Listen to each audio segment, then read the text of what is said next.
Hello everyone, Teagan here with High Point. Thank you so much for tuning in to tonight's episode of What is in the Night Sky this month. Tonight, I'm going to take you through a beautiful tour of the night sky in the month of March. We're going to be visiting several deep sky objects, some on the Messier catalog, star clusters, galaxies, and then we're going to see what our nearest neighbors, the planets and the moon, are up to. So as always, buckle in and let's see what's really out there.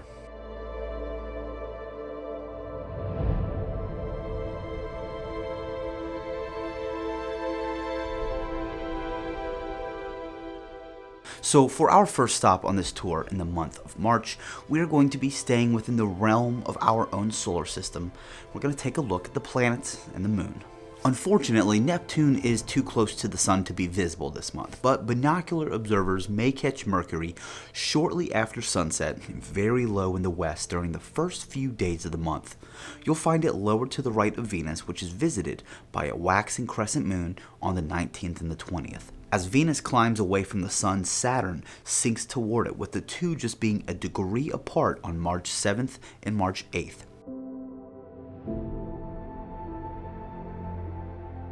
Uranus remains within the same 10 by 50 binocular field of view as the Pleiades star cluster, while Jupiter can be found halfway along the length of Gemini.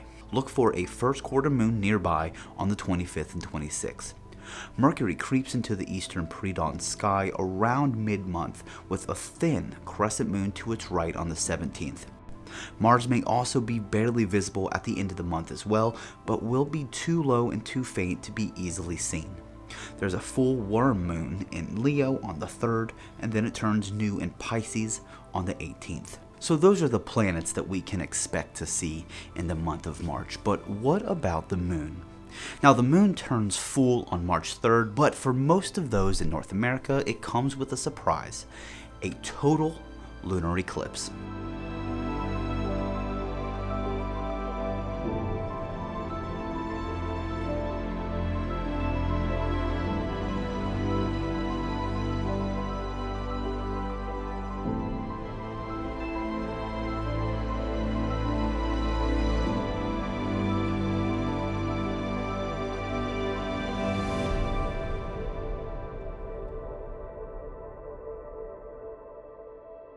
West Coast observers are favored as the penumbral, or the very beginning phase, starts at 3:44 in the morning Eastern Time.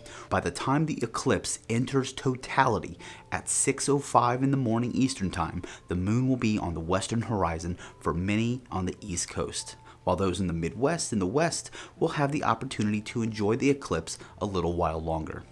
Alright, so for this next stop on our tour, we're going to head far out past the reaches of our own solar system, and actually far past the reaches of our own galaxy. We're going to be visiting the Leo Triplet: Messier 65, Messier 66, and NGC 3628.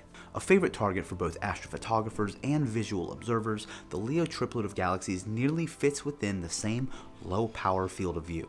M66 is brightest and appears elongated, with M65 being a little bit fainter. NGC 3628 appears as a faint streak to the northeast.